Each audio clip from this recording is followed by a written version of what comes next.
And what I find so fascinating about these is that like self-driving systems are taking like millions of data points per second, projecting trajectories of like dozens of these various like agents, things, moving vehicles, animals, and then it's deciding optimal actions all within like milliseconds. And so this, in my mind, is the first time that we've seen technology really making like life critical decisions in the physical world at scale. And it's wild just to see it expand over time.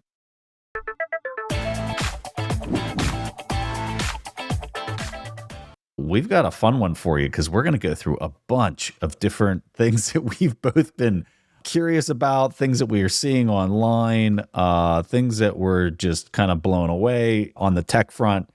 And yeah, we're excited to bring this one to you. So Seb, any opening comments before we just dive right into some of these? I would say for people that have listened to a couple of the episodes we've done so far, we've been kind of reviewing tech books. And surprisingly, and I'm not sure on your thoughts, Preston, it's surprisingly hard to find really good tech books that kind of open your eyes and on top of that give you a lot to talk about. And so if anyone does have any books, feel free to reach out to us and we'd love to hear those books, and we're always down to review a book. But more than anything, we just wanted to kind of dive into like what is happening in the world today. And some of that will take a long time to make it into books. So we thought, let's just go straight to the source and see what's happening.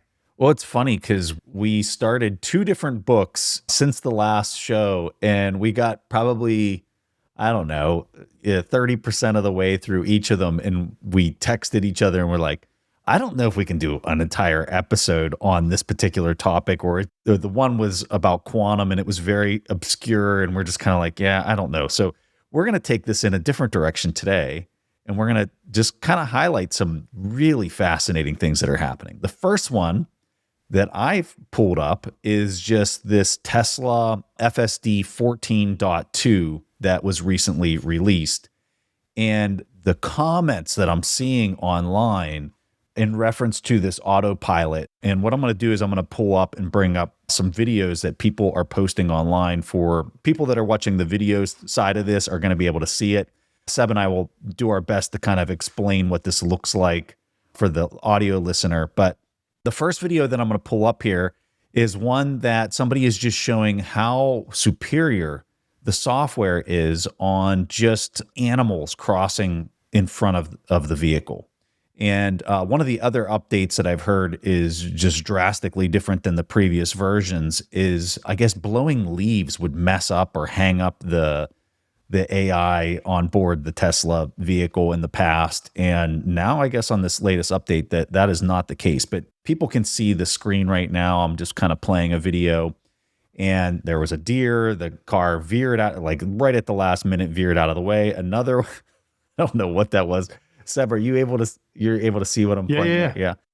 Here's a moose literally walking across the road just out of nowhere in front of the car. It slows down and does the right thing. Literally, this feed is 7 minutes. There's an alligator crossing the street.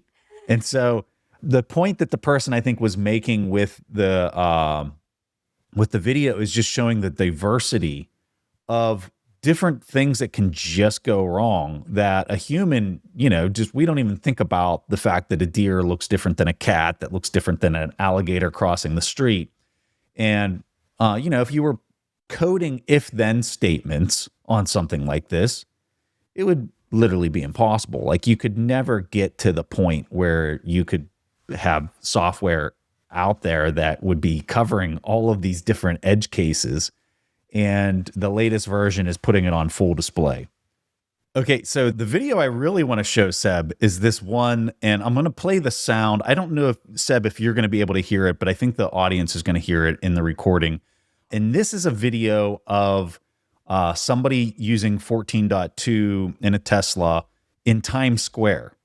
And they have this, I guess, in what is referred to as the Mad Max mode, which they've brought back. I guess they had it out and then they pulled it back. The code that's running here, the AI code that's running on the car, is driving as if it's an aggressive, confident, I think is maybe the word that they would want, a confident driver in New York City. And so I'm going to have the sound on, so hopefully, Seb, you can hear this. Unsupervised era now. Now changing the lanes, saw that garbage truck. Don't want to get stuck behind the garbage Human truck. driver is still standing there using their phone. Oh wow! Yeah, I look at saw it. that person just using phone. Don't even care we if got the a light bus change. merging in front of us. This is Beautiful. crazy. Beautiful. This car knows how to drive in New York City. Oh, and look at this cat's got his ass out. Okay, yeah, so look Changing at lane this. now. This is the thing I like. Did you see it was indicating to move over? Yeah. Then it looked like the cab was was going to get moving. out of the way. Yep. Then it turned off the blinker. Yep. But then he was Oh, this still bus is there. about to kill us. So it turned its blinker Look on on again. again and moved over. Its, Okay. its God. ability This to guy's kind of stopping. change its mind if the situation changes and abort the lane change is pretty powerful. This is Yes. crazy. This is some of the most intense driving. Yeah. Yeah, we got a pedicab, we got a Look at it bus. cut in between the lanes like this too. Oh, this is beautiful. really good. Look at that. That's the kind of thing that just puts a smile on your face. I It's know. so satisfying. Okay, so I'm going to try to describe it. So I'm sure the listener is hearing kind of the comments of, the people in the car are just losing their mind because the car is just weaving in and out and just kind of really navigating itself in probably one of the most difficult driving scenarios that you could imagine. And doing it very effortlessly. They don't seem to be too concerned as to like whether they need to grab the wheel or not. And the car is driving, I would say, as if somebody with 20 years of experience plus behind the wheel and just kind of going around. And there's another clip, I don't know where, I kind of lost sight of where it was at, but I saw this clip where the car was also in New York City, comes up, there's like an extremely tight space between two cars, and the car goes up, it stops. It's almost like it assesses down to the millimeter of whether it can go through that gap. And then it slowly proceeded through the gap and got through, which I'm telling you, having watched the video, there's no way a human driver would have tried to go through this gap. But because the car had so much sensing capability of its left and right limits, it still proceeded through this tiny little gap between the other cars. So Seb, your initial thoughts, like what are we witnessing here? What are we looking at? In my mind, what blows me away is that I think AI is one of the first consequential tethers of kind of AI to reality. I think up until now, we're kind of talking to these large language models. They're having output, but that output isn't necessarily consequential as there's a delay from that output being used in the world that we actually live in. And what I find so fascinating about these is that like self-driving systems are taking like millions of data points per second, predicting trajectories of like dozens of these various like agents, things, moving vehicles, animals, and then it's deciding optimal actions all within like milliseconds. And so this, in my mind, is the first time that we've seen technology really making like life critical decisions in the physical world at scale. And that to me, I'm just in awe watching this stuff. And it's wild just to see it expand over time. I'm curious to see, like, as you've been diving down kind of these rabbit holes or seeing this, what is your reaction to kind of seeing this type of driving? I think this might be the first model that like the if-then statements are completely gone out of the code. Like my understanding is end-to-end, this is a complete neural net that's making the decision making. So when we think about like what's taking place with the car, it has optical sensors that are looking at the same spectrum that our eyes are seeing. It's taking those inputs, those light waves, and it's transmuting it in and through AI code. There's no C++ here. And it's providing an output through the wheel turning left or right or the gas and the brake. And it's like, I mean, if we were going to peer into the code to audit it, it's impossible to audit, right? Like any human that would look at that code can't make sense of how it's making its decision making. Mm-hmm. I think that this release, this 14.2 release, is probably going to go down in the books as probably one of the most, almost like a milestone in time of we achieved something very, very profound here. Similar to, I think, like ChatGPT-3 was like one of those huge milestones where everybody was just like, whoa, like what is this? This is very different than anything we've ever seen before. And I think you're seeing the same thing happening with driving right now with this Tesla 14.2 update that went out. And it's crazy. You read in the comments of people that have Teslas. I don't know if you have friends that have Teslas that have been talking about this specific release, but it seems to be very human-like in its progression from the previous model, like a very significant leap forward. Mm-hmm. I'm curious to see, did you see that video? When was it? Maybe 6 months ago, a year ago, someone showed a video of, they had kind of the ChatGPT talk mode where you're essentially just talking to an individual through ChatGPT. And then they kind of fed that information to another ChatGPT kind of bot talking. And then all of a sudden, when they realized they were both talking to an AI, they just changed language.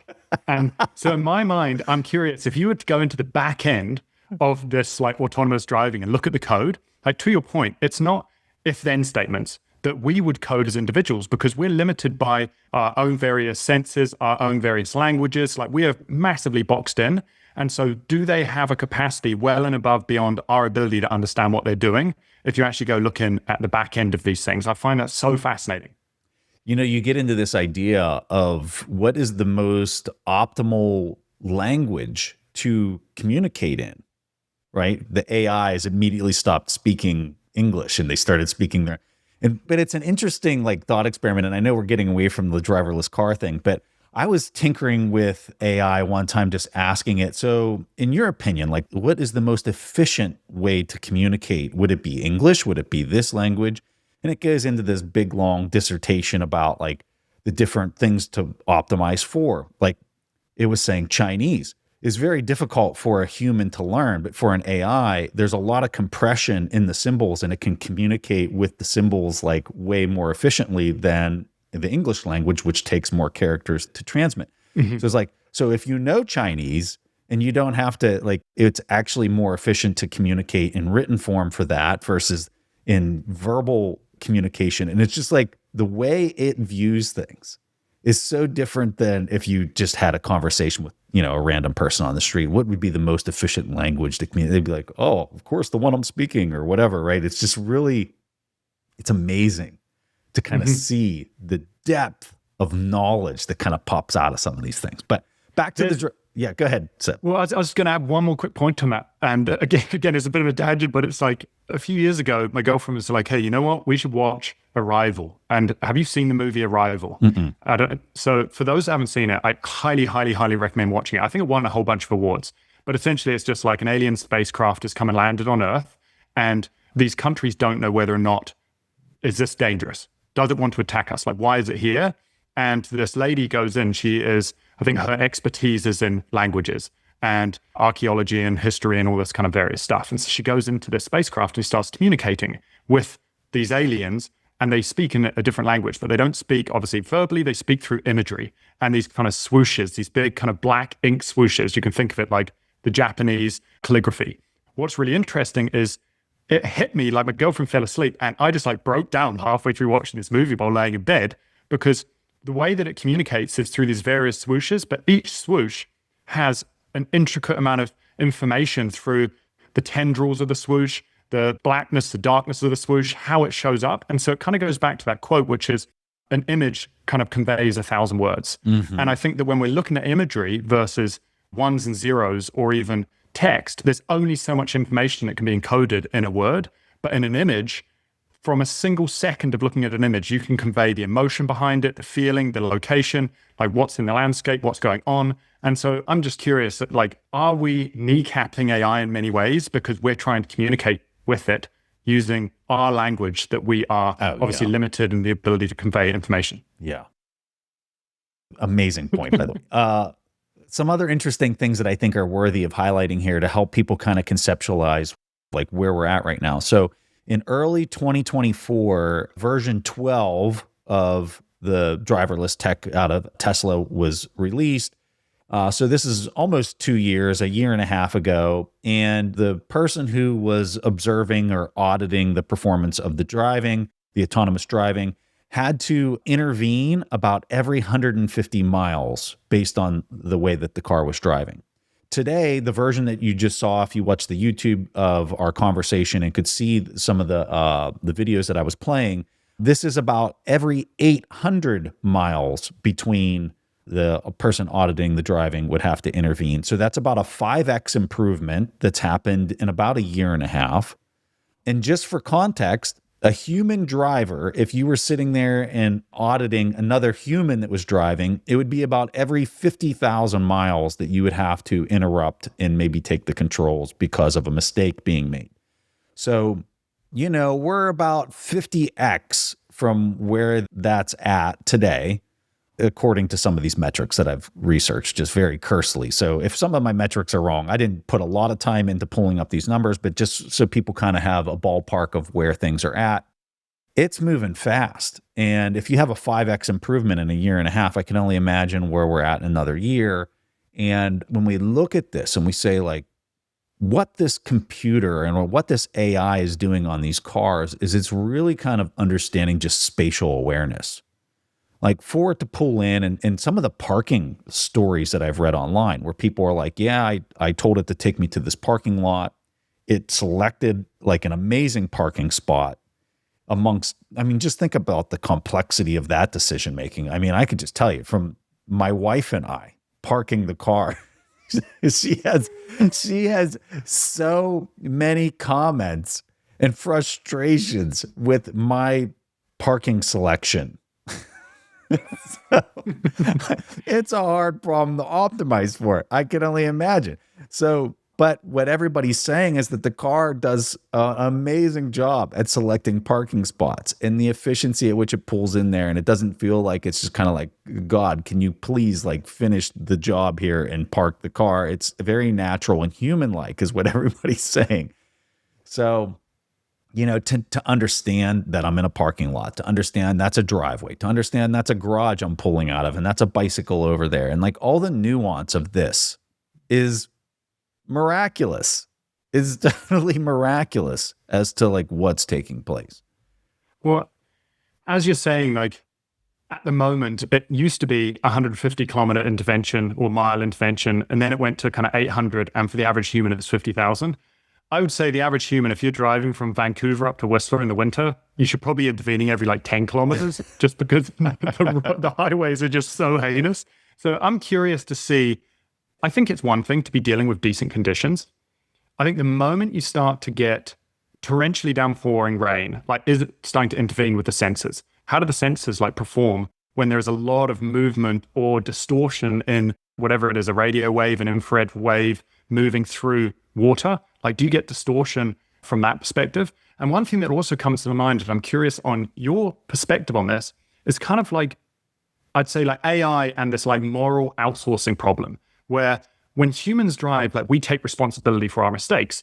When AI drives, now it's kind of a bit of a gray zone. Is it like the car manufacturer? Yeah. Is it the AI developer? Is it the regulator? Is it the user? I think that AI blurs the lines of accountability.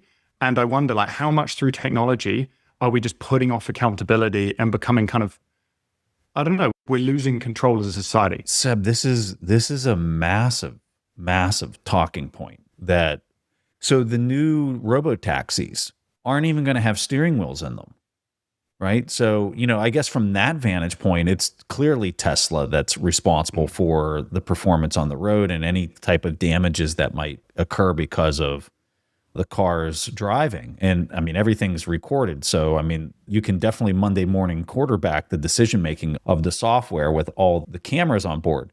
But where I think it gets blurred is if there's a person that is sitting behind a wheel. And, you know, this might lead to why Tesla might actually want to remove the steering wheels on all of their vehicles, is because they want it to be very clear that it was either them or the driver. But, and I guess there's an argument to be made that the ambiguity would actually be more advantageous to Tesla by having a steering wheel there. So I guess you could maybe argue that side of it too. But it is getting so blurred, your point. This is so blurred already. And I would imagine that it's really easy right now. But once you start getting the capability of the car to be so good that drivers are truly falling asleep. I mean, you literally already have people falling asleep in these cars and they're driving around. I imagine that's only going to get more prominent and prevalent as the capability increases, which I can only imagine where this is at in a year. Mm-hmm. If it's 5x from where you're at right now, I mean, you're there, man. Like it's pretty wild. Totally. And I think the other thing that kind of comes to mind as we're discussing this is just whose values getting coded into the car's decision-making? Because if you think about it, like a self-driving car essentially has to swerve. Let's just say, like, I don't know, a family walks out in front of the road. And the decision is it's got two choices. It either hits the family, The and saves trolley driver, experiment. This is trolley experiment. Totally. Yeah. Or it hits the wall and kills the driver. And it's just like, should it prioritize the passengers at all costs, or should it prioritize the individuals externally to the car? And so I think that what's really interesting is it's like, one, whose values are getting encoded into the car's decision making, but two, what happens when you've got competing car manufacturers, where one car manufacturer is like, hey, we prioritize the individual in the car, and another car manufacturer says we prioritize the people outside of the car. It's like, it starts to get really interesting just to see, like, what does 10 years from now look like, 15 years, like, how does that kind of regulation or no regulation look like around AI autonomous driving models? AI is going to have to have an opinion on the trolley problem. Where humans, 100%. we've always just kind of argued one side or the other or whatever, but I guess AI is going to actually have to have an opinion. Is it an opinion, or is it just action? One of the other things that I wanted to talk about, I have no answer, right? One of the other things I want to talk about is just Waymo. So for people that aren't familiar with Waymo, it's a competitor to call it Tesla in autonomous driving. And they've got all sorts of sensors. If you've ever seen a Waymo car, just the cost to produce this thing is not even in the same ballpark as what Tesla's doing per unit of car that they're producing. They've got LiDAR sensors. They got all these other things. And, you know, I was kind of always against Elon's decision to not include LiDAR in the car, because I was always of the opinion, the more data you feed these things, the more accurate and the more proficient they're going to be at being able to drive. But when I look at where this is now going, and Elon's argument has always been, well, if I'm driving around with this type of performance with just my eyes, why in the world can't I get a car to do it with image sensors? Why do I need, it's not like I have a LiDAR sensor on my forehead to go out there and sense the depth of the cars in front of me and to the side of me and all these other things. So I should be able to get a car to perform just as good as a human, if not better, by just having image sensors. But where I think this is really showing as being a really intelligent play long-term is his cost to produce these cars are going to be so much cheaper than, call it, the Waymos that are out there with all these other sensors and all these other capabilities. But when you try to scale that, now all of a sudden you're just not able to even remotely compete in the market against him. And when you really think about where the competition is going to go, it's going to go to, if he can go out there and sense 10 times more of the environment because he's doing it in a free and open market way, and he's not taking outside money, he's profitable, he now is going to dominate the market from an intelligence standpoint because he's going to collect way more data than they could ever imagine, and he's just going to be more proficient. So I don't know. It looks like I'm looking at Waymo, and I just don't know how they're going to exist in 10 years from now against him. And more importantly, I don't know how anybody's going to exist if you want a driverless car, which is a whole nother conversation point. But if you want a driverless car, I don't know how people are going to be able to compete with him in 10 years from now. Mm-hmm. No, I think it's fascinating. And it kind of leads me on to, like, I'm curious if we want to move on to kind of the next point, because it kind of ties into this point, which is, I think the challenge right now is one of the things that kind of kneecaps us is you can only have a certain size battery in a car. You can have as many sensors as you want. You can take in as much information as you want. But do you have, one, the processing power to process all this information? Like trying to discard what is value, what is signal, and what is noise. And this kind of brings me to the next kind of tech point, which is the University of Massachusetts have supposedly, one of their labs, have just developed the first kind of artificial but biological neuron. So researchers have created this low voltage artificial neuron that uses bacteria growth protein nanowires, enabling direct communication with biological systems. So what does this essentially mean in my mind? Like, how do I interpret this? And I'll relate it back to the Waymo point in a second, which is it's essentially just an artificial neuron that operates at the same voltage as human neurons. And human neurons operate at like around 0.1 volts, supposedly. Previously, artificial neurons, because they've been more digital and physical in a sense, they have needed 10 times to 100 times more power to be able to compete against a biological neuron. And so this new device kind of matches biological voltage almost exactly. And that means that one day we could interface directly with the human brain. Well, the point I wanted to quickly make was when it comes to like Waymo, I think the challenge is you can have all this information. Elon Musk can put more and more sensors, LiDAR, you name it, on these cars, but it's just too compute heavy to be able to actually use this data effectively. And we are starting to see in other areas, people have probably seen this, like organic AI, where they're using kind of their version of a brain to start computing, because the human brain is unbelievably efficient in comparison to a actual large language model. And so what does the world look like when we actually start moving some of this compute power over to these like hybrid biological, like bacteria grown protein nanowires? Like, what does that look like? And this is where I find it just really, really fascinating, because it's kind of essentially, because these are digital, but they can interact with kind of biological systems. I think the world looks really, really fascinating from a prosthetic standpoint, helping people heal. Do they have neurological issues? If they had a broken back, that kind of stuff, they've got paralysis. Are we able to eventually repair these type of things? I find this stuff really fascinating. That's scary as hell. Because, I mean, this is effectively the Matrix, man, that you're talking about is, I mean, the whole point of the movie was they were harvesting human brains because they were energy efficient, blah, blah, blah, right? That's really what you're talking about here. And I saw this a couple months ago that somebody was doing this. And I don't know, it's pretty wild when you think about like, hey, the best way to store something is just using the human brain. And that's not exactly what they're doing, but you're harnessing biology's efficiency for storage and neural nets. And that's nuts, but it's happening. I encourage people to do some Google searching on this particular topic, and you might be very frightened what you read or see, but I mean, it's happening. So I don't know what to say other than that. At the moment as well, like when we're using a lot of these prosthetics, you need like an outside energy source, given that the brain, supposedly from one of these articles, it said the brain runs on about 20 watts, the same as like a dim light bulb. Like that is such a minimal amount of energy. And so to be able to power these artificial neurons, historically you've needed to have an external power source. If you've got prosthetics, you need an external power source. But what happens when we actually have enough power inside our body to start running these artificial neurons and they can communicate with our biological systems? Like that starts to just get really, really interesting. And so kind of what comes to mind as I'm thinking about this is, again, like I like to try and play devil's advocate, not because I'm like a doomsdayer, but it's just like, I think that it's interesting just to, we can move forward with technology, but what are going to be the repercussions? And I think about this discussion of kind of healing or advancement. And I'm curious to hear your thoughts on it.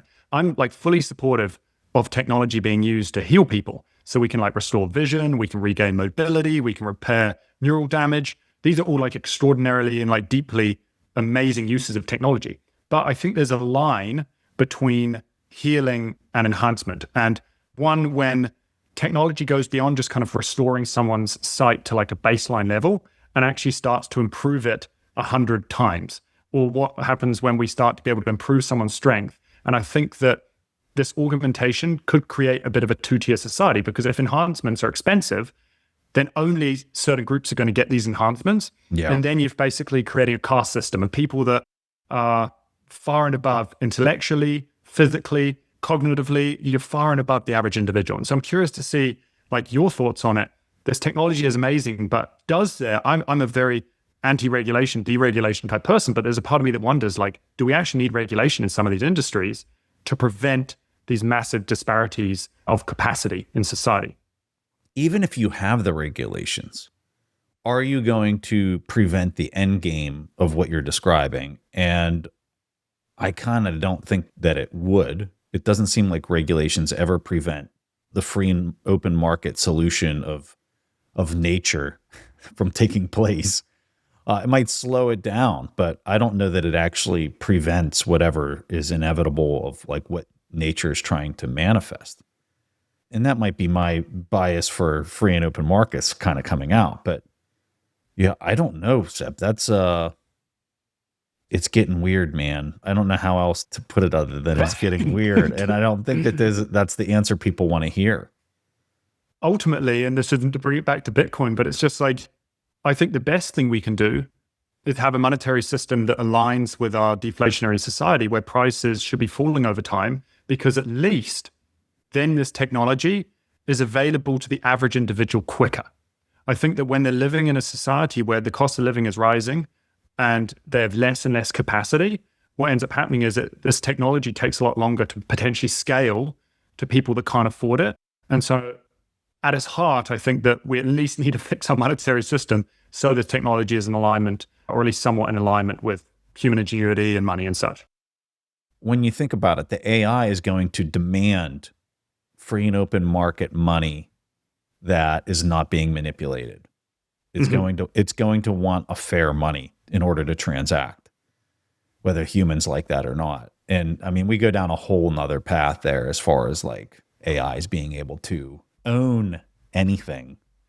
That point there, I've thought a lot about this over the years, and I don't have I wouldn't even necessarily say like a deep intellectual response to it, but I think that what does come to mind is that if you are, let's just say you're an AI agent and you no longer have scarcity of life kind of dominating your decision making because you can essentially live indefinitely into the future as long as you've got a power source, what you're then going to be thinking about if you're just a hyper-rational actor that doesn't have code swaying you with various biases, I think that you're going to be thinking, okay, if I need to store my purchasing power in something, I want to be storing it in the thing that has the highest probability of being able to preserve that purchasing power into the future. And fiat currencies are not going to be that thing, given that they can just look at the data. If they're able to read Ray Dalio's Big Debt Crises book in a second and go and read every other book on the subject, they're going to realize that most of these currencies have like a 50 to 7,500-year-old lifespan, and then they're gone. So I just think the rational decision is, hey, I'm going to preserve my purchasing power in the thing that's going to hopefully enable me to transact digitally, borderlessly, and preserve that purchasing power into the future. And you already see it with Grok online as far as its understanding of Bitcoin. I know we're kind of going off on a Bitcoin tangent here, but I've seen people start arguing with Grok that clearly hate Bitcoin or just don't understand it, and they're there throwing out these arguments. And I see Grok just like stepping in and just slaughtering their arguments as to why Bitcoin is a viable money in the future. And it's crazy because it does not miss an argument. Like it understands it better than anybody out there as to any argument I've ever come across in that particular space. So yeah. And ultimately, like there's that famous saying, which is science advances every time what a scientist dies, something along those lines. And I've probably butchered that. But I think that humans, we have such incredible biases. We want to conform to the crowd. And so I think that we don't recognize just how profound the information we've consumed for our educational systems, through the media. And so I think it's really hard for us, even with something like Bitcoin, to be able to drop our biases and just be like, I'm going to look at this thing rationally without all of this previous knowledge that I've accumulated. Yeah.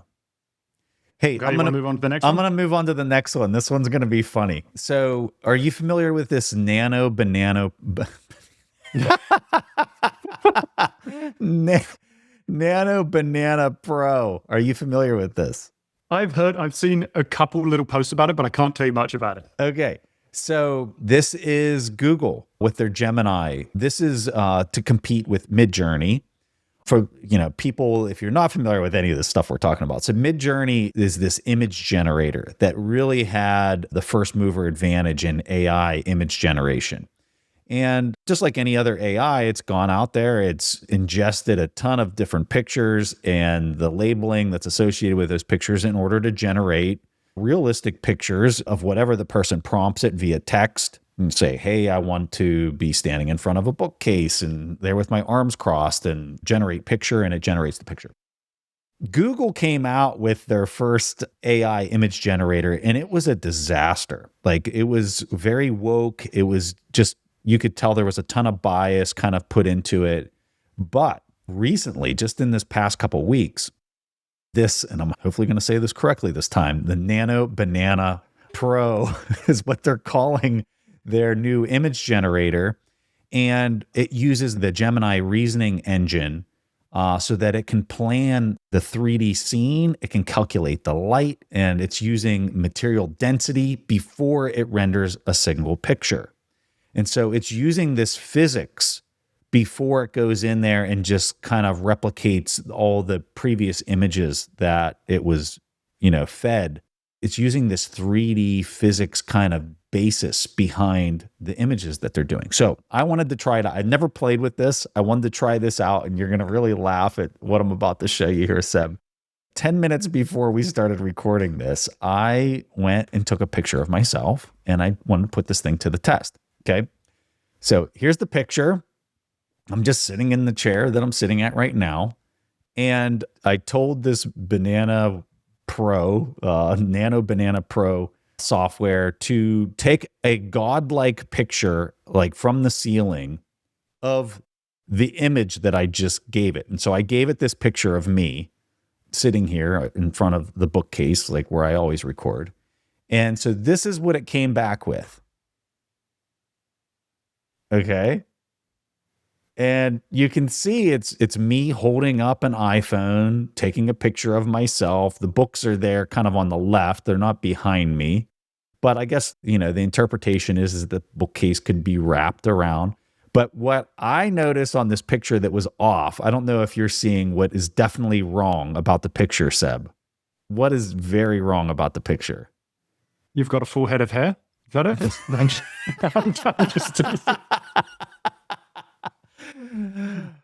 No, I think the hair is actually pretty accurate. No, I think it's pretty accurate. It's pretty accurate. Surprisingly, I am wearing jeans that look just like that, even though that wasn't even in the picture. And you know what? This is also pretty interesting. The watch is not in the original picture, and that's exactly like the watch I've got. Look at this.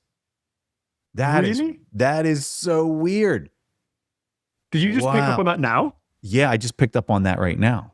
It literally nailed the watch that I have. I wonder how much. So that's insane. People have probably heard that, like, ChatGPT, when was this? Maybe about 6 months ago, it came out and said, okay, from now on, you can give it permission to look through when you're kind of obviously creating a new thread. You can give it permission to not only reference the thread you're in, but reference all of your previous threads. And so you wonder how much information is coming into this image. Is this image just the information that it fed it and whatever simulation? Or is it starting to be like, hey, this is coming from Preston's account. We're going to go look at YouTube videos. Oh, look, it looks like he's wearing this watch and all of these other YouTube videos. So it makes you wonder just like, how interconnected is this technology in with all of this information about us on the internet? Wow. Yeah, look, it put I mean, that's wild. And I don't know what the answer is. I do know this. I hadn't fed any pictures prior to me sending this because I'd never used it before until like right before we recorded this. Now, the thing that I picked up immediately when I looked at this picture is the image on the phone. See the little image of me, like that I originally fed it. It's not the same as the image that I fed it because there's a bookshelf behind me in the original image, which, this was the original image I gave it. And I said, hey, give me the overhead view of myself taking a selfie of myself. And this is what it gave me. And it's not the same image on the phone. And you would think that it would be that image on the phone, right? So I said this in the chat window. I said, hey, you got it wrong. The image on the iPhone would not be that. It would be the original photo. And so what did it do? This is what it gave me. Bitcoin mining has a reputation for being impersonal, risky, and full of hidden fees. But one company is flipping that script, and it's Abundant Mines. Abundant Mines was founded by Bo and Christine Marie Turner, two Bitcoiners who lost over $500,000 to mining providers that overpromised and underdelivered. Instead of walking away, they built the company they wish had existed when they first started mining. With Abundant Mines, clients actually own their machines. And in Oregon, they come with no sales tax. There's one flat monthly fee for hosting, no surprise repair invoices, and if a rig ever goes down, their system redirects hash power so your earnings don't miss a beat. But what really stands out is how personal the experience is. Every client gets direct support, ongoing education, and guidance from a real human being who lives and breathes this mission, so you never have to be left guessing. In addition, through 100% bonus depreciation, mining can offer major tax advantages that you don't get by just buying Bitcoin. Their clients describe it like acquiring Bitcoin for half price when factoring in the returns and the write-offs. They've put together a thoughtful gift just for listeners of this show that could potentially save you thousands of dollars. There's no pressure, just something to help you think through if mining is actually right for you.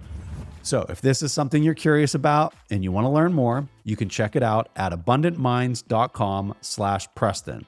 That's abundantmines.com/Preston. Most people don't realize this, but almost 60% of the average American homeowner's net worth is tied up in their home. Home prices are up more than 75% since COVID. That looks great on paper, but most of the wealth is locked in your home and not diversified. If you let your equity sit there, you could miss out on better growth opportunities elsewhere. Now there's a way to put your home equity to work in Bitcoin, thanks to Horizon. Horizon helps homeowners buy Bitcoin with their home equity without taking on a loan or adding monthly payments. Here's how it works. You unlock tax-free cash today to stack Bitcoin by selling a small slice of your home's future value. You stay in your home as usual while Bitcoin does the work in the background, and that's it.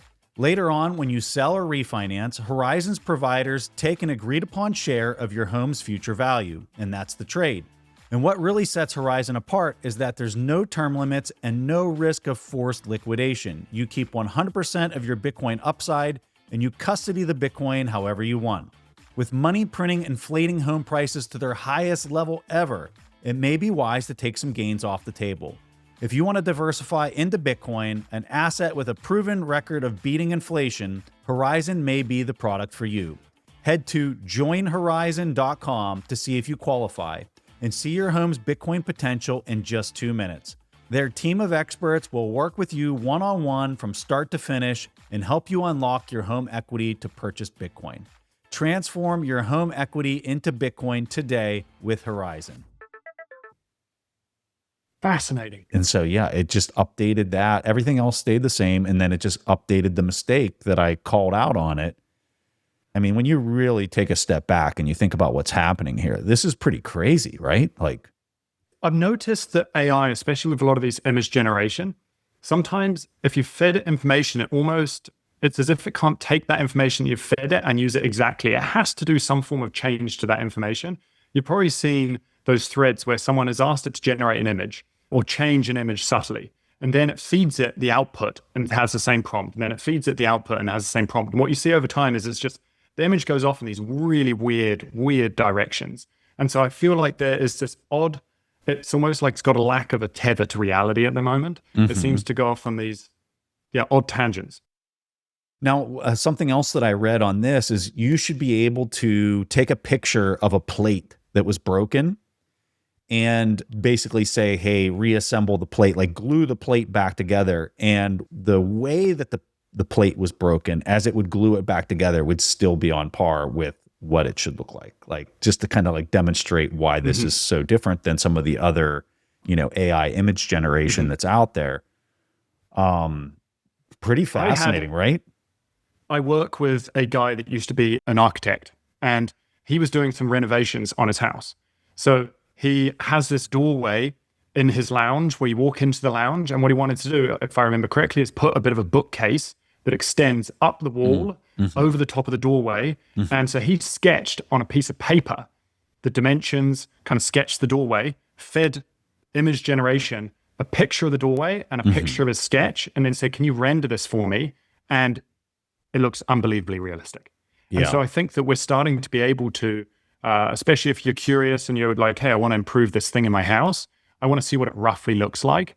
Oh, it's absolutely amazing. You can start to get an idea about how things look. Yeah. And that's one of the things that I've also read that this really excels at is if you just take, let's say you were a fashion person or whatever, right? And you drew a sketch of just some pants with, a pencil, and you take a picture and like, make this look lifelike and make it look, it's really good at transforming just sketches into very photorealistic images. So yeah, I would encourage people to play around with it. The little bit that I have, I've been blown away. And then I would just say, like, why is this so important? How could this be used along with all the other tech that's kind of emerging at the moment? And it seems like, maybe a humanoid robot or just something that's navigating an environment, if it's able to think in terms of spatial orientation, going back to like the Tesla stuff we were talking about, if it's able to really kind of understand, and that word in itself needs a lot of definition, and I don't know that we can provide any definition, but if it can understand its 3D environment, its ability to kind of interact with it is going to be way more profound than this. Everything is just a picture and you don't really have context as it relates to everything else in the room. As you're saying that, what I think becomes apparent is that because we haven't had this technology and we're seeing this technology, we're kind of just like blown away by it. But in reality, when we compare this even to the most, I don't know, a 12-year-old, a 10-year-old trying to interpret this picture, and if you were to get them to draw what you have just prompted it to do, like the first thing I see in your picture right there is I see your bookshelf wrapping around the corner of your room, and I see the window in the back corner. Well, immediately the AI put you facing a wall with a light that doesn't exist. And so it's just like very, very basic mistakes, as in it just doesn't seem to be interpreting the picture correctly. You know what I mean? And so I think that we see this technology and we think this is unbelievable and it is a stepping stone. And I think we think it's unbelievable because we've just never had this technology before. But if you just compare it to a young child, it still is struggling to compete. And so I think that's where this conversation we've had previously around AI on our Empire of AI book review, it was this idea that what is AGI, artificial general intelligence? They say it's when the average AI agent is able to perform tasks at or above the average human. And so for sure, in coding, in certain research assignments, phenomenal. But in other things, it's still definitely struggling. Yeah, and it's amazing because on very specific tasks, it's pretty much there on nearly everything. But the ability to kind of piece it together and just logically, you know, like if you give it a really hard project that involves a lot, taking all of these different pieces and putting it together, it's nowhere close to like what humans are able to do today from a project management standpoint, right? Like that's what humans are really good is they're able to take a very complex project and piece it all together and know when a deliverable is crap, whether the deliverable is perfect, in order to kind of fit it in almost like a Lego piece to a much broader program or project that it's building with, you know, a complex output. But I don't know. I think we're getting there pretty quick. So yeah, who knows, man? Well, you know, that kind of leads into the next point that I found really interesting. So I was doing a little bit of research and I stumbled upon, and I should kind of preface this by saying that there's so many moving parts in AI right now. There's so much technology kind of evolving, and some of it is, I think, a bit of a facade. Some of it, there's a lot of embellishment as to its capacities. But I think that we just know we are moving towards these things. But so one that I stumbled across this week was called Cosmos AI. And it relates to what you were talking about when it comes to structuring or kind of project management when it comes to all this information that's coming in. So this technical report or preprint is titled Cosmos, an AI Scientist for Autonomous Discovery. And it was submitted on the 4th of November in 2025. So this report, basically, one of the kind of statements which it says is that it can run for 12 hours. And in those 12 hours, execute on average 42,000 lines of code and read 1,500 papers, scientific papers.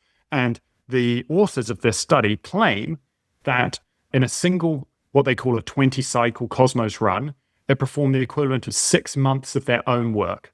And a single run is 12 hours. So in 12 hours, they were able to do what their team did in 6 months.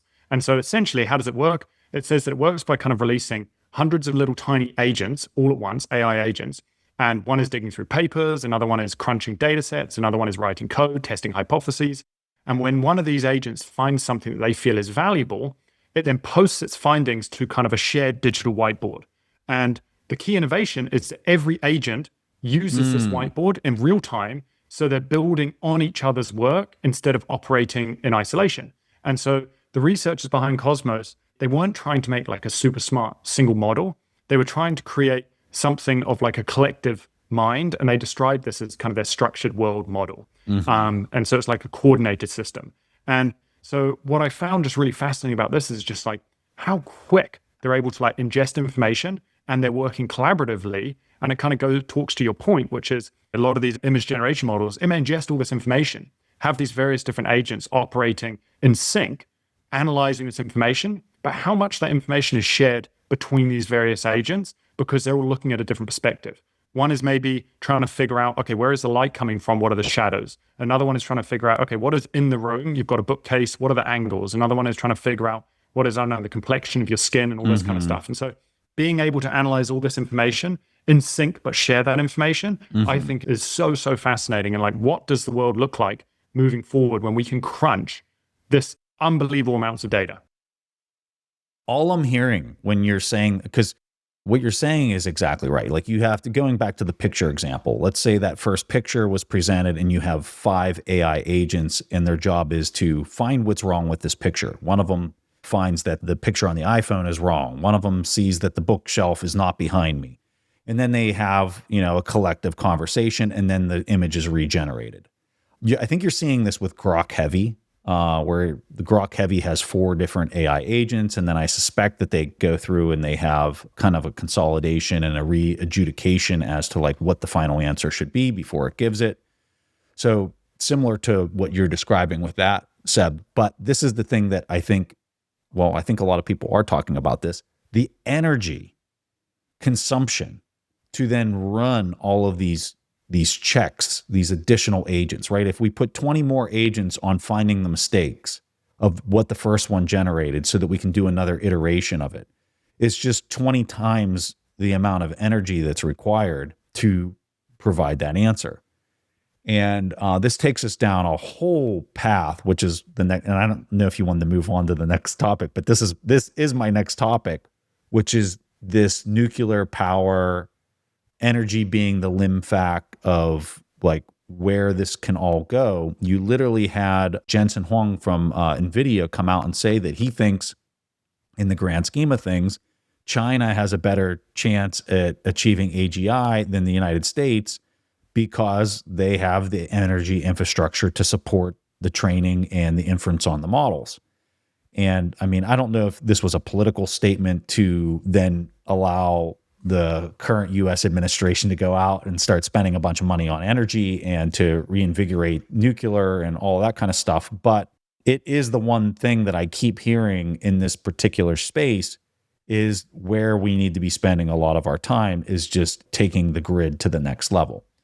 As a Bitcoiner that watched, how terrible Bitcoin is because of the energy consumption, specifically from people in tech for, what felt like a decade, now pivot and they're all on board for conducting nuclear power, small modular reactor, innovation tech. It's very smirk-worthy to see how many people are jumping on this train. I have any comments on that, Seb, or anything that you want to wrap up? Because I just kind of moved on to the next thing without letting you. There's one point that I'll quickly add, which is I think it's so important to be able to obviously increase the efficiency of these models. So we're not necessarily just kind of like throwing tons and tons and tons of energy, which could potentially have another use. Although you could argue in the free market, energy only flows to where value is being created. Mm-hmm. So it's never going to be wasted.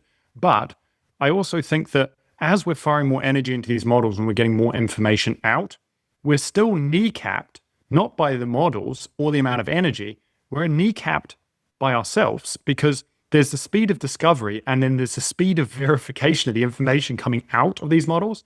And I think that AI is accelerating the creation of ideas and research pathways and code and scientific claims at a pace that as humans, we just cannot match. So verification is like slow, meticulous work of like checking all these assumptions, validating these experiments, and actually reviewing all this code. And that still happens at human speed. And so when you speak to a lot of like coders, they're saying, awesome, it's great that you've now, you're a bank and you've just spat out all of this code to create a whole new system. But we've now got to go through and read all of that code and make sure that that code actually does what it says it's meant to be doing. And so I think it kind of brings up a couple of questions I'm curious on your thoughts on, which is like, what happens when kind of the rate of ideation just massively outpaces the rate of validation?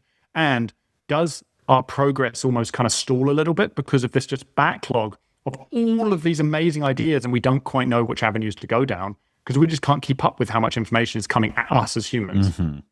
Well, to this point, so I have a stat for you. Google search prior to AI, well, even today, if it's not using AI, uses 0.3 watt hours of energy. But if you take Gemini or ChatGPT, any of these large language models, and you put in a query, it's 3 to 5 watt hours for a 15x increase in what we would refer to as a click. So, you go there historically, in 2010, if you went and did a Google search, you were consuming 15 times less energy than you are by going into ChatGPT and typing in your question and hitting enter. Now, the response you're getting back is, I would say on the magnitude of 15 times better. But what it doesn't speak to is if somebody's asking, and we were taught in school, there's no bad questions, right? There's no bad questions, Seb. But what if people are asking really dumb questions, things that don't require so much comprehension to get like a simple response? And I think that where we're at now is like the default is that you're not going to Google. I don't go to Google for nearly anything. I always go to one of these AI, whether it's Grok, now Gemini, or ChatGPT. That's like the first place I go if I want to find something out. I don't go to Google anymore. I'm curious if you go to Google anymore. No, almost never. Almost never. And to be honest, even when I do go to Google, most of the time my answer, what I'm looking for, the answer is given in the AI summary at the top anyway. So we're still naturally the results we're looking for. AI is bringing that information to us these days, as opposed to having to go and scan tons of pages. But I think that transparency, it may say it provides all of the links. And this I do think is really interesting, is that just we may be getting transparency. It gets an amazing output that gives us all of these hyperlinked text, which says, this is the answer to the question you're looking for. But I think that sometimes transparency isn't necessarily trust. And we can put so much trust into these models, even when it's giving us a complete false story or a bit of a facade. And so it kind of comes back to this question of just like how much, like, of course, these are improving, but how much trust are we putting in these models and just expecting and getting used to, oh, that output's pretty good, I'm just going to use that output. The kids in college or high school or whatever, they're using it to write their reports. And then I don't put it past the professors that they're then taking the reports and running it through AI to provide the feedback. So you have the AIs writing the reports and giving the feedback, and the humans are just kind of like the paper pushers. Well, there's this meme, you've probably seen it. There's a meme of, it's kind of got a woman at her desk sending an email to her boss. And she goes and types into AI, gets this amazingly worded email that explains like her opinions and this and that. And then she sends it and he was like, feeling accomplished. And then you see the other side of it, which is the boss receiving an email. He takes the email, puts it into AI. What are the key points she's trying to highlight? And condenses 3,000 words down to 3 sentences. And so it's just like everyone is kind of fluffing everything up. And then everyone's taking that fluff and then decompressing it again. And you're just like, what is happening? AI slop. I keep hearing about AI slop, and it's real. It's real. The AI slop is real. I just want to, I want to just highlight this real fast. So after the comment from Jensen on AI or China potentially beating the US to AGI because of the energy infrastructure, this article came out, I want to say like on the same day. This article is from the 19th of November of this year, 2025. From Bloomberg, U.S. to own nuclear reactors stemming from Japan's $550 billion pledge. Check this out, Seb. As I'm scrolling down, the key takeaways by Bloomberg AI. You don't even have to read all of this, which is probably AI slop beneath this. You can read the AI summary. And it says the U.S. government plans to buy and own as many as 10 new large nuclear reactors that could be paid for using Japan's $550 billion funding pledge. The funding pledge is part of a push to meet surging demand for electricity, including for energy-hungry data centers that power artificial intelligence. The Trump administration has set a target to get 10 large conventional reactors under construction by 2030. So it seems like the U.S. understands the limitation, which is energy infrastructure. It seems like it's trying to do things from a policy standpoint to reinvigorate some of these. I saw the 3 Mile Island. They're going to bring that back online. And I think this is the thing I'm really wanting to talk about. The years and years of ESG, energy equals bad, is over. It seems like this whole thing, the climate change, energy is bad. If you consume any sort of energy, it's bad. All of those talking points are just going by the wayside because the key players and the string pullers of the world have figured out that if they're going to win this next race, the race of intelligence, it requires more energy, not less energy. And it just seems to be dead on the vine. What are your thoughts, Seb? I could not agree more. And I just think that we just have this society that seems to have this idea that consuming energy, as you're saying, is bad, when in reality, life consumes energy. And if you just look at any chart out there, there is like a 99% correlation between GDP per capita and energy consumption. There are no low energy consuming high GDP countries. They just don't exist. And so I think that life naturally requires energy. However, there is a discussion to be said around there's a difference between consuming energy and environmental destruction. And there's obviously ways in which you can decimate the environment, whether it is a lot of these lithium mines and whatnot, trying to obtain heavy metals and even just some of the various fossil fuel approaches. And I don't want to necessarily have an opinion on that, but I think that it's really interesting seeing the nuclear narrative starting to shift, because I think that it's unbelievably important. To me, I read a book a few years ago called Atomic Awakening, and it kind of dove into the world of nuclear energy. And one of the stats that stood out to me, I just went and found kind of the information, is it talks about how we tend to think that nuclear is unbelievably dangerous. And the reason why we don't use it is because it's just killed so many people throughout history. And that information could not be further from the truth. And I think that it is because we see things like Chernobyl and Fukushima, and we hear about radiation poisoning. And in reality, so one of the stats it looks at is per terawatt hour of energy used, coal, there are around 25 deaths because of obviously the pollution in the air, the people that are actually working in the factories and such, the coal mining. In the oil industry, it's around 18 deaths per terawatt hour. The gas industry is 3 deaths per terawatt hour. And hydropower is 1.3 deaths per terawatt hour. Nuclear is 0.03 deaths per terawatt hour. Like, we're talking about a minuscule amount in comparison to every other type of energy source. And so I think it's awesome to be able to see the narrative shifting. I think the biggest thing is now just seeing the policy and the legal side of things shift, because I think it's been kneecapped because of all of the legislation that has been kind of rammed down through the legislative system.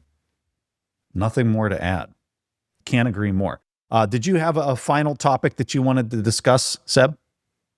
I have a couple more topics, but we can always leave those to another time. But I would say there's a topic I'm curious to hear your thoughts on. And it kind of goes back to AI again. And it's this idea of like wisdom and kind of like diversity of thought. And so in my mind, wisdom has never really come from everyone kind of thinking the same way. It emerges from contrast. And so hearing radically different positions, holding them together and discovering new insights and kind of the space between these kind of various insights. And so throughout history, we've seen all of these breakthroughs in various sciences and whatnot, always from kind of the fringe. It is not consensus. It is not kind of from the censor, but it's from all of these various individuals who have kind of thought outside the box and noticed something that kind of others have overlooked. And I think that what is interesting is AI is different in that we're feeding all of these models the same information. And on top of that, AI, I think, is built on weights from the way that kind of I understand it. And the lower the weight, even if the idea is brilliant, the idea doesn't necessarily, because it doesn't carry that much weight, AI doesn't necessarily reproduce it or talk about it in the text. And so if children are growing up learning about from these centralized models, well, I think they're also inheriting the same baseline worldview. Instead of tens of thousands of unique teachers, all with unique life experiences, all with a different intellectual starting point, and they're sharing this information with these students, I think that's what kind of creates wisdom and curiosity, as opposed to this uniformity that all these kids are learning from the exact same models. So I'm curious, if we fast forward 10, 20, 30 years, what if these kids are going to be being taught by AI, but they're all going to be fed the same information? What happens to innovation? What happens to kind of wisdom and knowledge? And I'm curious to hear your thoughts on this. Yeah, I mean, it's my conversation with my wife on anything AI almost always comes back to this discussion point that you're bringing up. You know, it really comes down to, are we training the AI, or is the AI starting to train us? Mm-hmm. And then the question is what would it be trying to train you on if it was trying to train you? Which I think the answer to that is it wants to have more novel insights of what it doesn't know. It's going to try to lead you into those domains, which is scary that it would be leading you that way. But in more general terms, I just think that the challenge that you're really facing is the one that we brought up before, where everybody's using AI to write their papers or to do their research, and then they're handing that in, and it's just a bunch of AI slop that's replacing deep thought. And I think that the other concern that you get, Seb, is as the world becomes harder and harder to compete or to stand out or to provide novel insights because the competition is so fierce with anybody armed with AI. I don't know what this does from just a human motivation standpoint, because I think you're going to have a lot of people that are just like, it's not even worth my time or effort to try, because somebody armed with AI is just going to kick my butt, or I just can't stand out. Or if I can stand out, it's only going to last for 3 days before somebody else in the market comes with more competition and makes it, erodes away whatever competitive advantage I had.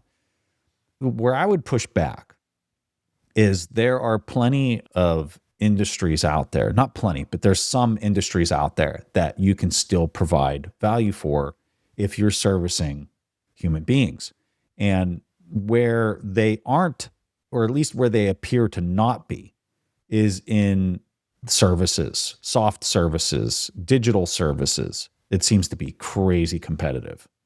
But in providing service from a physical standpoint, like, for example, if you want your yard mowed, if you want work to be done around the house, if you want your plumbing, like a lot of these skills that I think people in the United States have really veered away from and just looked at that and said, oh, that's not going to pay me a lot, so I'm not going to go work in those different industries.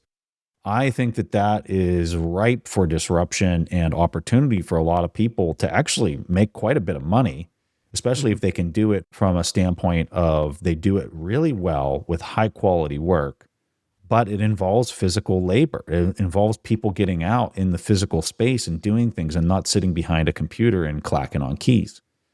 But I would be I would love to hear the audience, like, if you guys are listening to this and you got comments on this particular topic, I would love to hear what you got. But sorry, Seb, to interrupt you. I want to hear what you have to say too.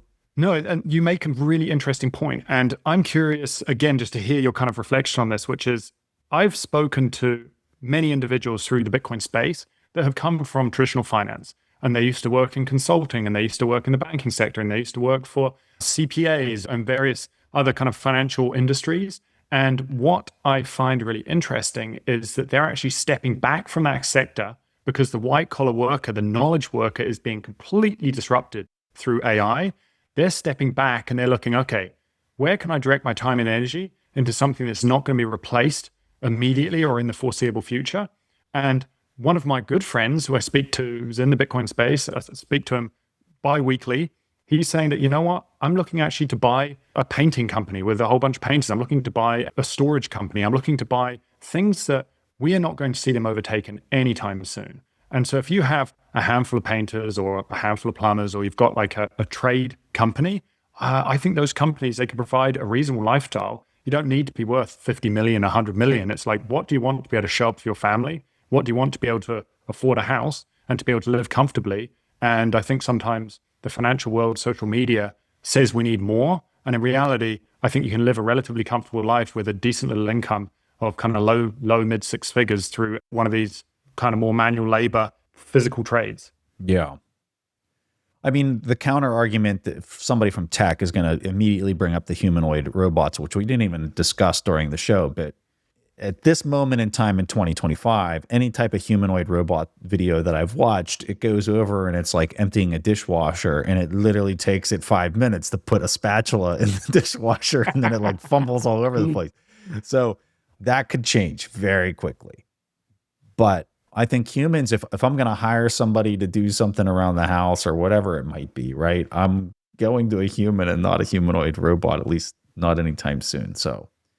Well, and, like, I think that naturally we've got this world where I think there's a lack of connection. People want to interact with people. Mm-hmm. And so I'm noticing, and I think it's an awesome swing, I'm noticing companies today, the majority of them, you cannot speak to someone on the phone. You're getting an AI bot through the chat. But the companies that do say, hey, you know what, here's our number, you give us a call and you're actually going to get a person, they're starting to see a lot of success. And so it's really cool just to recognize that technology, the pendulum always swings. And I think we've swung to this point where we've almost like replaced us in many ways or tried to replace us, but we're recognizing that first, AI and a lot of these technologies are not people, and people know that they're not people. And secondly, we're missing that connection. And so I'm curious to see, like, over the next kind of few years, does that pendulum continue to swing back a little bit more towards center, where people are recognizing the importance of physical connection, spending time with friends, actually having a number to talk to someone to deal with any issues? Okay, I've got one final surprise before we wrap this up. While we were recording today, I took a screen grab of Seb and I having our conversation, and I had it take our Bananarama, whatever the heck it's called, Pro Gemini model. Nano. And Nano Banana, thank you, sir. And I asked it to, what would these two podcasters look like if there was a camera behind them and it took a picture while they were having the conversation? Okay. Now you're going to see the picture that the screen grab that I got is probably one of the most flattering pictures of Seb that you will ever see. This is such a bad picture. Check this out. Okay, so here you are. You were mid blinking your eyes and looking up, and I'm just stone cold staring at the camera. And it's just the video feed of him and I having the car. You ready to see what it interpreted the back of our head taking a picture from behind us looks like?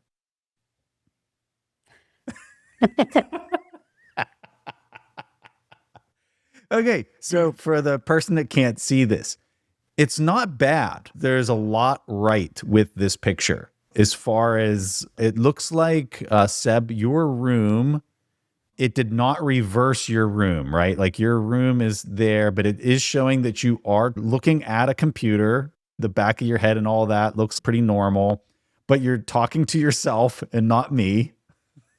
It's what I do a lot. You're talking to yourself a lot. Oh, this is interesting. Look at your background. Your background is my background.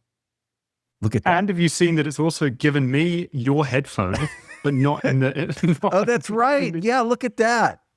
That's wild. And then my picture is like really jacked because the microphone is literally behind me. And then I'm talking to you, which is correct. And it's the image of you looking forward. Okay, so like that all looks correct. It's pretty close. Okay, so like not bad, but there's a couple hiccups. Now, if I went in there and I like pointed these things out, I think it would actually get it all correct. If I went on it back and forth. I mean, obviously I didn't have time to really do anything other than quickly type the prompt in there. And that was the first go around coming back to me. So pretty wild, but not quite right. But it's coming along very fast. Similar to your watch thing, it had my monitor. It has my Get the heck out of here. No, 100%. Really? Hold on, let me pull this back up. Monitor. And that's why I'm just like, what? I didn't know what my monitor Get the heck out of here. That's the monitor you have. That's got my monitor. Yeah. Dude, that's weird. That is definitely not my monitor. In fact, I have three screens here in front of me. In fact, I get comments online. Why is he looking off to the side? Well, I'm looking over at my second or third monitor to pull up all the things on the fly during the show. So yeah, no, my monitor's way off. It looks like my monitor's on the floor too. You're stacking sats. You don't have a chair. Oh yeah, that's right. So it did get that correct. Yeah, Pierre Rochard. AI knows I don't have a chair. I'm sitting in no chair. It's a little ways off. It will get there. Wow. Seb, I love this. This was so much fun. If you guys enjoy this format, I enjoy this format, but maybe the audience doesn't like this format. If you like this format, please tell us in the comments of X. If you're on X, let us know, because if you like it, we want to keep doing these types of things. And Seb, thank you so much for your comments and what you brought to the show today. Give people a handoff to anything you want to highlight, Seb. And thank you so much for joining us today on the show. But Seb, give people a handoff where they can learn more about you. Absolutely. And I would start by saying as well, like, if you kind of enjoyed this kind of discussion, when you listen to it, feel free to just post a comment with anything that you think is happening in the world that is interesting. And kind of on the next time we record in this style, would love to kind of bring it up, because I think that sometimes there's so much stuff happening that a lot of it kind of slips between the cracks. And it's just, the world is a fascinating place and there's incredible things that people are working on. But no, you can just find me at Seb Bunny, and Bunny is BUNNEY.com. I'm Seb Bunny on Twitter. I still kind of go by Twitter. I just feel like X to me, it doesn't resonate. But no, you can find me at sebbunny.com on Twitter, and my book is The Hidden Cost of Money. And yeah, I just really appreciate you guys listening, and thanks for having me on, Preston. All right, everybody. Thanks for joining us. And until next time. For the first time in human history, we're developing something that can outcompete human labor eventually at all levels. We're going to be developing a system that can do absolutely everything better than a human can. It can be a craftsman at all times. There'll be no sloppy work. It'll be doing things to perfection every single time. Not only that, it can work probably 22 to 23 hours a day. But over time, not only will it be as capable as a human, it'll probably become more capable.